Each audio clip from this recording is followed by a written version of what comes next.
Hi guys, and welcome to my review of the SOUNDRHYME DTE500. This is actually going to be a two-part review because if you've been seeing my latest reviews on the TRIBRIDs, I mentioned that I was going to be reviewing a couple of the latest TRIBRID IEMs. I started out with the HiSenior Mega 5 EST Mark II and now the DTE500, and following this review I'll do part 2, which is with the new Penon 10th anniversary. So although not linked one part to the other, by watching this part obviously you already get, or you already set the stage for understanding part 2 of this review. Anyway, this is the DTE500's box. Simple, very much what we've gotten used to them. Inside the IEMs came over there.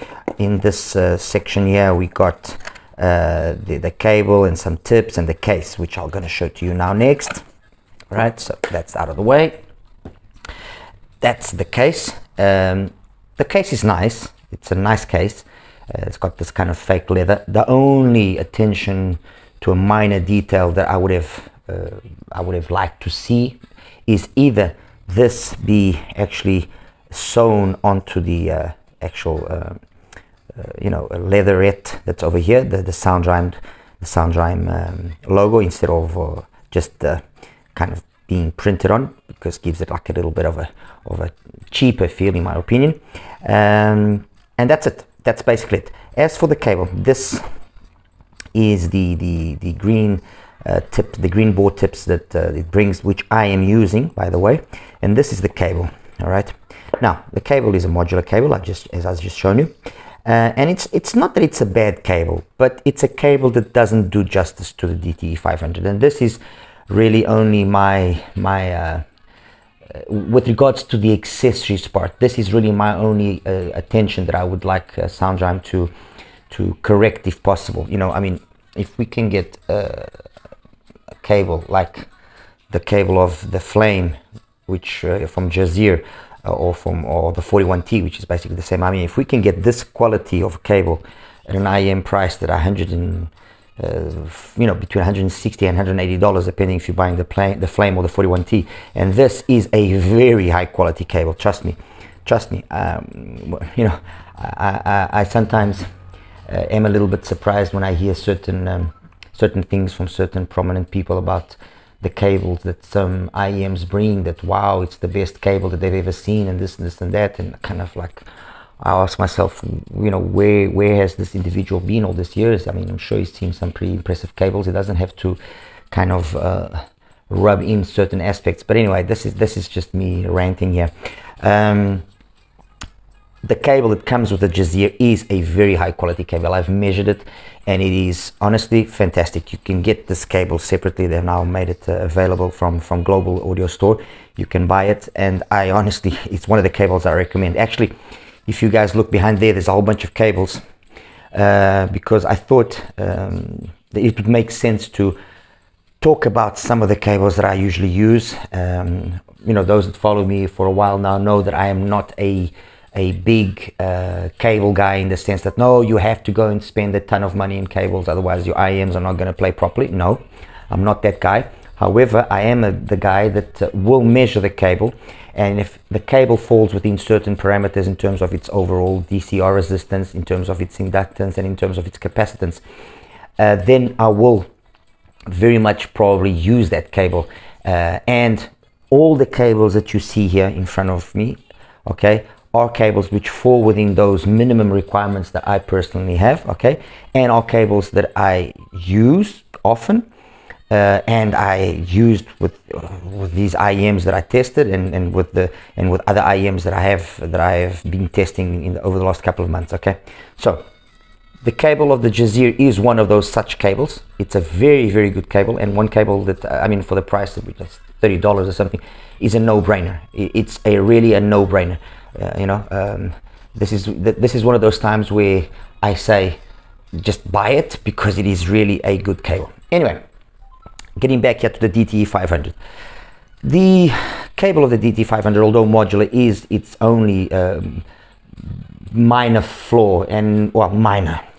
It's flaw, because why? Because when I tried other cables, the difference was more than just a minor little difference that you just, no, it was a significant difference, and the DTE500 changed a lot its character.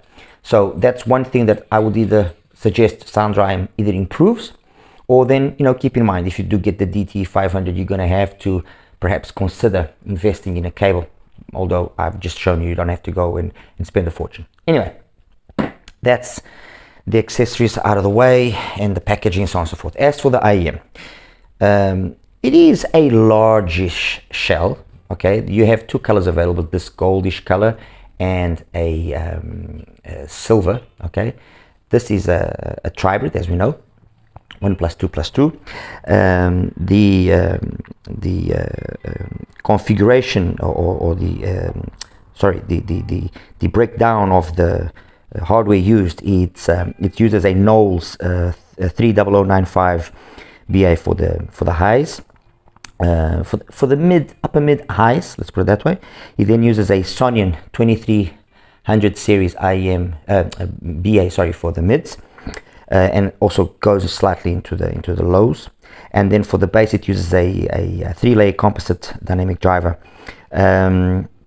From what I've was told, it is a driver very similar to the driver used in the Mest Mark II. Okay, and then it has two Sonian EST65s with an Empire Years developed network for the ultra highs. Let's put it that way, for the ultra high frequency. So in terms of the size, it's a biggish IEM, but it fits very nicely. I have absolutely no complaints in that aspect. It fits beautifully in my ears.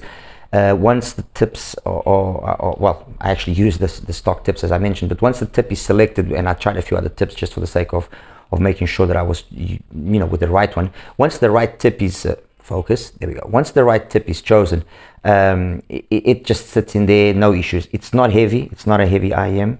Okay, so it doesn't cause any fatigue. It's got, as you can see, well, there we go. It's 3 bores. If you can see, actually, you know what? Let me just take the tip out. That should help. Focus. There we go. It's got 3 bores, as you can see. Okay. It's full resin shell. And the cable that I am using, and I used 2 cables primarily with the DTE500. I used this particular cable, which is the ISN, the G4, as you can see there. Okay, and I also used the Panon, the vocal over here. So I used these 2 cables, and these 2 cables both yielded noticeable differences. I'm not talking about huge day and night, you know, differences, but to a person that has got a slightly trained ear and, you know, decently revealing gear, you will notice the difference between using the G4 cable and the vocal cable.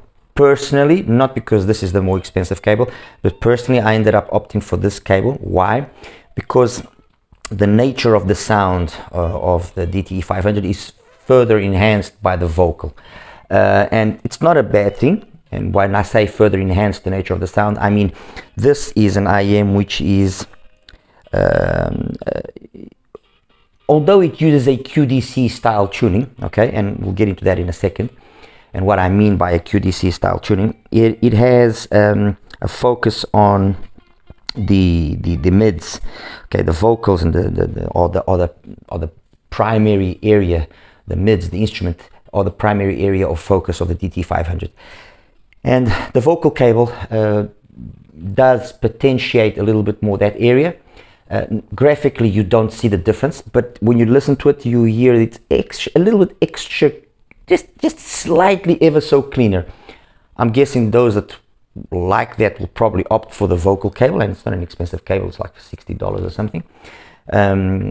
But because I like to get a sensation of more balance between the whole spectrum, I just found that the G4 just gave me that balance a little bit more. It gives the right amount of energy to the vocals, to the instruments and everything, but while letting, you know, the bass just, you know, be there as well and noticeable and have the fullness that it does, or that it should have, let's put it that way.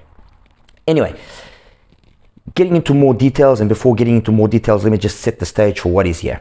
As I mentioned, there are a number of cables, and there's maybe one or two other cables that I might have missed out here, but there are a number of cables that I like using, and I've seen some very good results with these cables. Okay, one of the cables that I use quite often is the cable from Luna Shops, this copper OCC cable. Very nice cable. Another one that I use quite frequently is the graphene cable from KBE. This cable is very, very nice.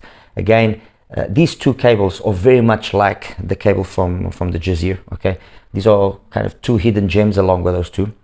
Then from IVipQ, this particular cable here that I'm using with the URD, and I use it as well to assess my IEMs. This three wire type cable that they have, which is one of the top of the line cables, is absolutely amazing. It's not a cheap cable. We're talking close to $300.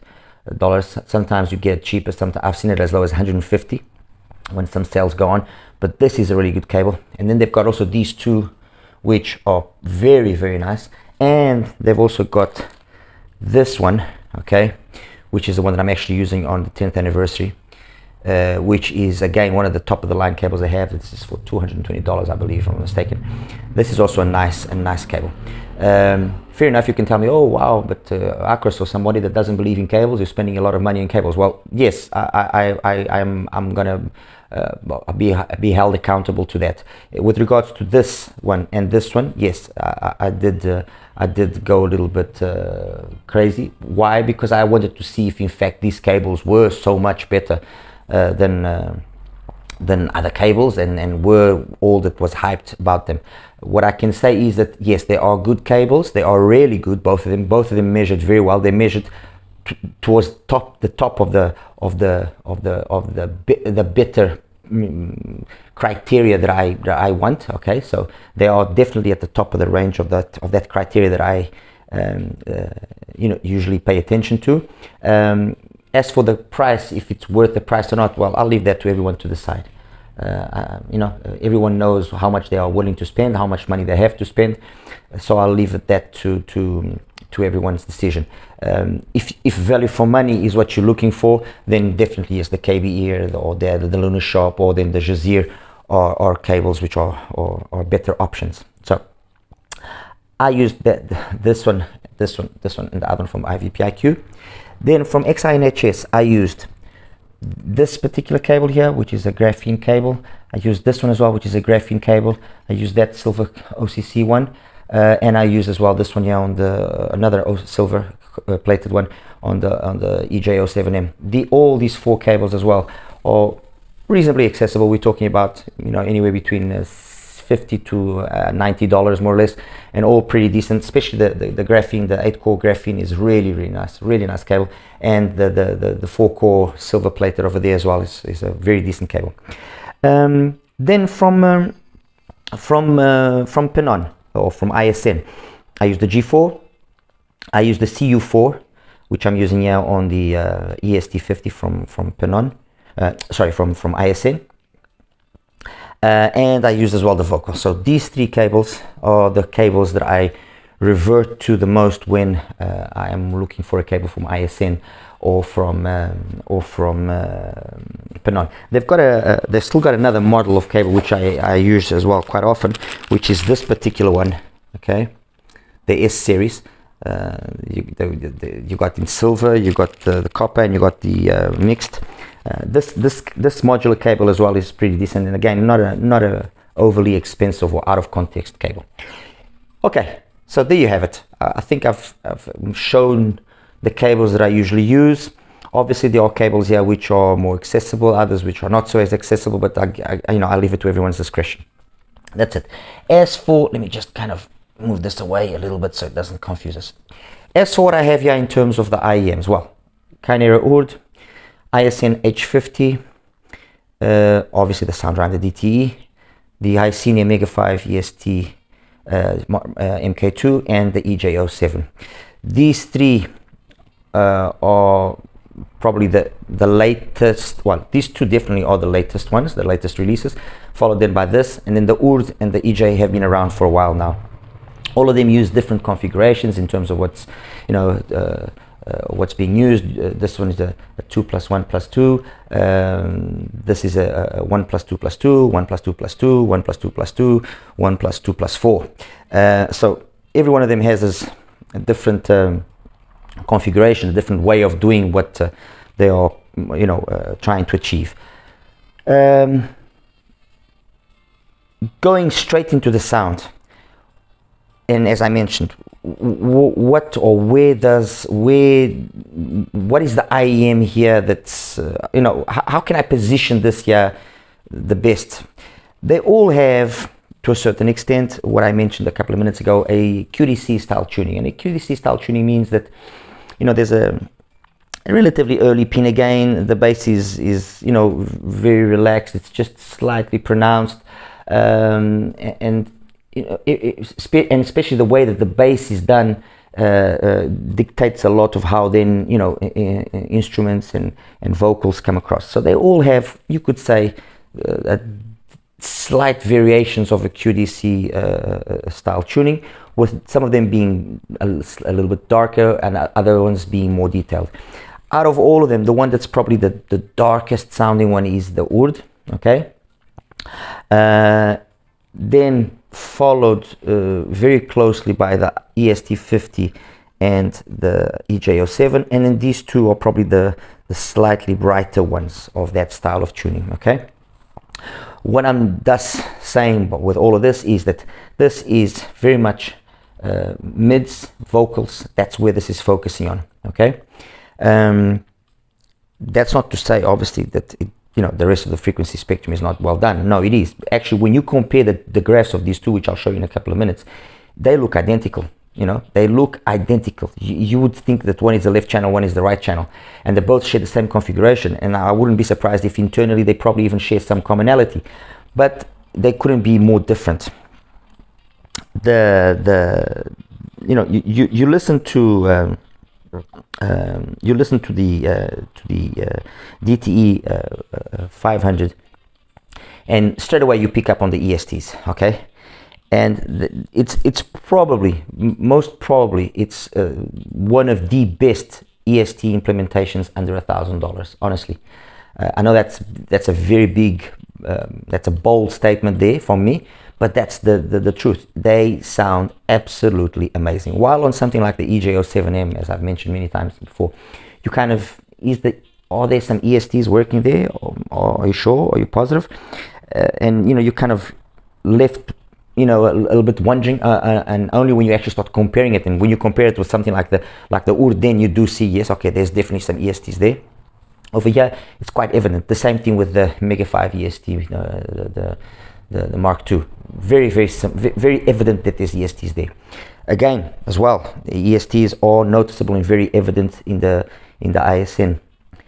Probably the two that the ESTs are more relaxed are then the Let's Sure, the EJ, and the Oud. So you notice straight away that in terms of the highs, it's been absolutely very well tuned.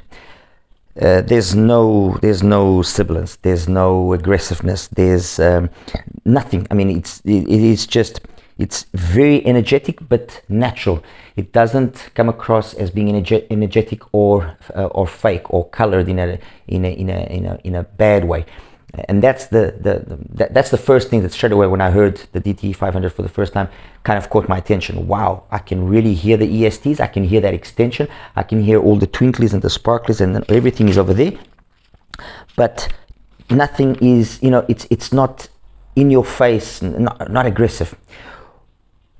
All of this that I am saying holds true to both using this cable and the vocal cable. However, in the vocal cable, for some reason, and I'm sure it has to do with the actual way that the cable is done, probably, or something. In the vocal cable, you get the sense that the mids, upper mids and highs are slightly more pronounced as compared to the lows, okay? And so that shifts kind of the balance a little bit off. For me personally, I mean, I'm sure that there will be other people will not, be affected by it, and they'll think it's fine. And that's why I opted for the for the G4 cable. I just feel that the G4 cable with the DTE500 is a better match. They just marry. The synergy that's created there is amazing. Okay, with regards to mids, flawless, honestly, flawless. The mids are absolutely amazing. How can I put this? A lot of what I'm going to say now for the DT500, it will hold true as well for the 10th anniversary. The vocals are phenomenal, but be it both female and male vocals, they are absolutely amazing. The timbre and the tonality of the instruments, the way everything just comes across is just really, really good. I mean, if I have to kind of contextualize the mids of the DTE with the rest of the stuff that is here, every single one of them here, let me just say, have got very good mids, very good mids. But the two IEMs that probably stand out first with regards to how the mids are done is probably the DTE and the ISN. Those two are the first ones that kind of stand out because they really get your attention, and then closely followed by the Mark II, the EJ, and then the Oud. Okay, I think that kind of might better be able to explain how good the mids are. Okay, we are not talking, obviously I'm not talking here for huge day and night differences, but there are differences that you will pick up with certain songs. I mean, for example, House of Groove from Eugene Groove, the trumpet, it just has that extra energy here that it's very, very, very satisfying. And by using this cable with this particular song, what it gave the DTE500 is that little extra musicality, for example, that you get in the ISN straight away. This is very musical. Okay, this is also equally very musical. This is more clinical. All right, this one is darker, so it's like I've been saying lately, it's not easy because the IEMs are all so good, what we've been getting lately, that it's really complicated to go and nitpick differences. Okay, so take my word for it, the mids here are really well executed, not an issue. With regards to the bass, that's the area where you will see the differences here in a more noticeable manner. The note the note of the bass in the DTE or bass basically can either be dry or it can be rich. It can it can be a little bit more on the thin side, or it can be a little bit more on the fat side, let's put it that way. And the DTE kind of is a halfway there. All right, while here the bass is rich, here as well bass is rich, here bass is rich, here bass is rich. This has got a bass which is more kind of on the thinner side, more a little bit on the drier side, more along the lines of what you usually get from a BA. Okay, with regards to the bass in terms of its how its weight versus the speed, again, this is more kind of BA-ish like. It lacks a little bit of that extra weight that you find, or that you hear, sorry, in the likes of the ISN, the DTE, the Mark II, the EJ, and the Oud. Okay, Slam, again, the same kind of situation.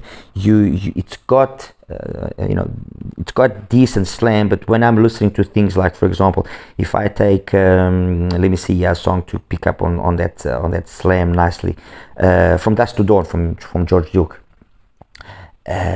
it's got more authority on the ISN, it's got more authority on the Mark II, it's got more authority on the EJ, it's got more authority on the Oud. Over here it's a kind of just a light thump.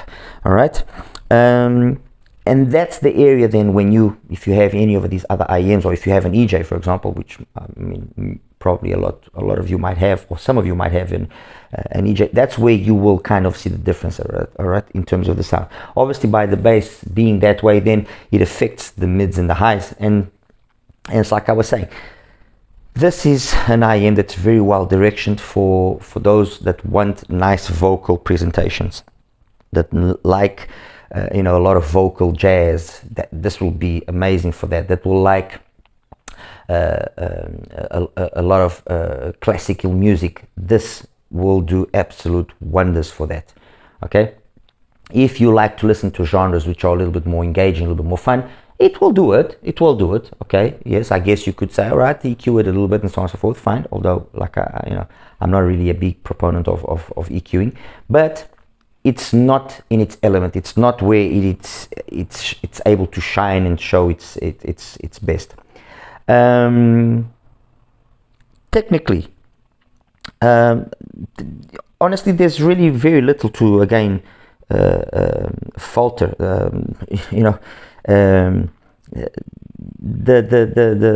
Be it the imaging, which is in my opinion spot on, be it the soundstage, which is decently wide, decently high, but not deep. Okay, or be it then the detailed retrieval. Those three aspects are really good. I would have liked the timbre and tonality to have been just a little bit better. It's not bad, it's good, but the timbre and tonality I think would have been a little bit better if the bass was just a little bit more there. Okay, in that aspect, for example, I prefer the timbre and the tonality of the ISN. I prefer the timbre and tonality of the oud. I mean, the ISN definitely is my favorite in terms of the timbre and the tonality out of all of these IEMs. Okay, so with regards to that, I would say that yes, the technicalities are for the most part good. Just the timbre and the tonality should have been a little bit, could have been a little bit better if there was a little bit more bass to fill out nicer the mids and the highs. And that's it, guys. I mean, that's basically in a nutshell what we have in a DTE500. It's a well executed TRIBRID. It costs $459, so I mean, it's offering performance which is very high for what it costs. As I mentioned in the beginning, in terms of how the ESTs are implemented, it's probably it's got the best EST execution under $1,000, most likely. It really is a very well tuned IEM, and comparing it to what I have here, I don't want to kind of I'm trying to avoid here establishing, oh, this is the best one, that's not, because although they have a lot of similarities, they also have a lot of stuff which is different enough to justify maybe having more than just one of these IEMs. Okay, that's the truth. The reality is this, there are two IEMs, well, three IEMs here that kind of, if you take into the consideration their price, they automatically have to kind of be excluded because they do not offer anything which is significantly more or better than the DTE500 with that premium. And the IEMs I'm talking about, obviously you guys will have already picked up on. Obviously the Canary oud, I like the oud, I really do. It's definitely one of my favorite TRIBRIDs, but the $600 price bracket is hefty. I mean, if $459 is already a lot of money, that's a lot of money.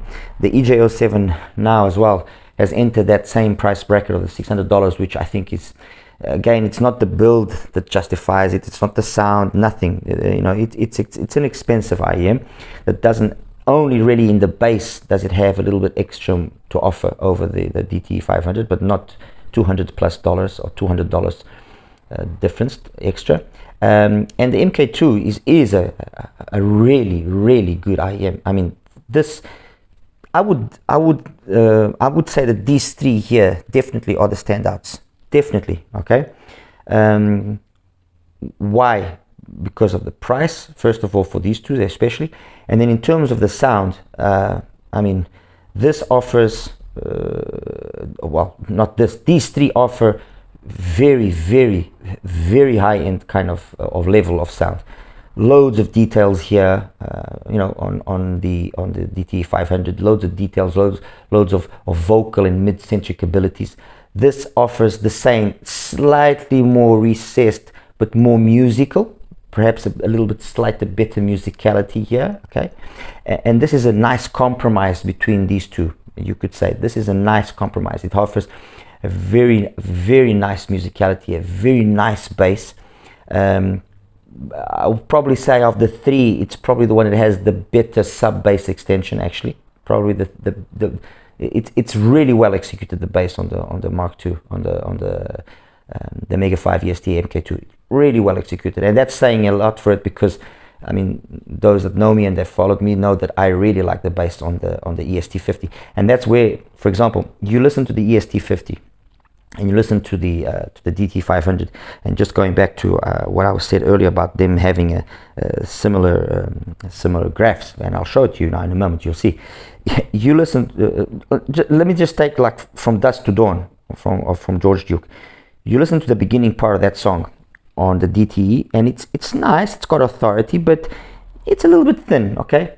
You listen to it over here, and it hits you hard. It slams you, and it invites you to want to actually crank it up more.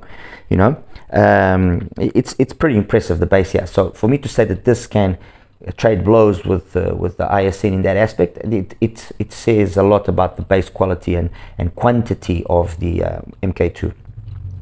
And that's it, guys. I hope this was helpful to kind of establish the position of the DTE500. I mean, SOUNDRHYME is giving us some pretty impressive IMs. The SR5, the OnePlus 4 that they launched as well. Well, it's been around for a while, but they've now launched, let's say, into the international market at $149. An absolute fantastic IM. Very, very nice IM. Really, really good. You can't really falter much on it at the price that it's being sold for. The SR8, which has become probably one of my, it has become one of my references in terms of an all-BA set. Absolute beast of an IM. Seriously, it holds its own against the likes of the AUR Audio Neon Pro. It holds its own against the likes of the QDC and ODVX. It holds its own against the likes of the SA6 MK2. You know, fantastic. I mean, the SR8, fantastic, and for the price of $749 or $750, I mean, you cannot really ask. It's price to value ratio, price to performance ratio is really good. Anyway, guys, I'll show you now the graphs, and catch you in a few minutes. Take care. Hi guys, and welcome now to the graph section for the SOUNDRHYME DTE500. This is the graph of the DTE500. As you can see, everything nice and smooth, a little bit of a apparent sub-bass focus. There is some rumble there, there is some energy there, but it's always in a very relaxed manner. I mean, everything stays within roughly an 8 dB window. Exactly 8 dBs. You know, nice and relaxed pin again, everything very, very chilled out, nice extension past 10. I mean, everything is as relaxed and can possibly be. And the bass has got that kind of gliding manner. It's not a tucked bass where you got it going, you know, tucks itself nice and quick before 200 hertz and then carries on. No, it's a very gliding kind of a bass. Anyway, straight away, the first one that I want to show you is the graph I've just put up now, which is the EST50 from ISN. And as you can see, they graph identical. I mean, you could say one is the left and one is the right channel. I mean, honestly, I'm just gonna take away again the EST50. Okay, this is the graph of the DTE500. Now this is the graph of the EST50 from ISN. Exactly the same. But when you do listen to them, you do see that, or you do hear rather, that the bass on the EST is slightly more full, slightly more full bodied. It's definitely not as thin. So slightly is me actually being nice. You notice that it's fuller, okay? And also, although the ESTs are also very well done, and the mids and everything is, you notice there's a little bit less on the high end. This kind of makes me want to think that there is a lot of similarities between these two IMs. Perhaps parts are shared, perhaps things are shared, but definitely the bass unit is not the same. They maybe share the same components in the rest of the range and so on, but definitely that's not the same. The tuning, although similar, also doesn't sound the same. So that's that. The next one I'm going to show you is the Chimera Urd. So let me take away the ISN. This is the Chimera Urd. You notice it straight away that it's darker sounding. definitely, but again, it's also got that very similar sound in terms of the sub bass, bass and mids, but because it's darker sounding, and also because it's actually got more, the bass has got more guts to it. It's got more, for lack of a better word, more balls. Okay, it's not a huge difference, but you do notice that it's a thicker bass. All right, that's the oud. But again, as you can see, and let me just again put the EST. We're talking three very similarly. Very very similar. Just the oud has got a little bit less energy there between that 2.5 to 6K area, but very very similar. All right. The next one I'm going to show you now is the, I've shown you the oud, I've shown you the ISN, yes, exactly. Now I'm going to show you the EJ07M. The EJ07M, apparently it seems like it's got a little bit less bass, but no, when you actually hear it, it's got more bass. It's definitely a thicker sounding. The rest is also again very similar, just you don't get that dip there between 1.5 and 2.5, but then the rest is very similar. And the ESTs, you for some reason you just don't notice them as much as on the DTE500. That's the reality. So the bass is fuller, the ESTs you don't notice them as much, but otherwise there's a lot of similarities in terms of the sound. This bass curve here, you could say, is kind of a more tucked bass curve as opposed to a gliding bass curve. Okay, and then finally the HiFi, the Mega 5 EST Mark II. Again, a kind of a more gliding sort of a bass. This mids almost identical. Very similar, and the ESTs as well, kind of the same, almost same energy level. All right, so that's basically it. If I actually put all the graphs, you will see that the deviation between all five is very minimal, very very minimal. There's a little bit of a deviation here of two of them, between 100 and 300 hertz, but nothing like dramatic. And then there's the oud, yes, that definitely does have a little bit less in that area there between 1.5 and 5. But then the rest is almost very similar. These are all graphically very similar, although when you listen to them, they do sound different, and they do for that reason. It's not so much one is the best, one is the not. They are IEMs that you could kind of say are side grades or complement each other. So if maybe you have an oud, the SOUNDRHYME DTE500 would be a nice way to complement the sound of the oud, for example, just as as an example of what I'm trying to say. If you have a DTE500, an ISN, the EST50 would perhaps also make some sense because it's got that more fuller bass, or maybe the Mega 5 EST Mark II, so they kind of complement each other. And that's it, guys.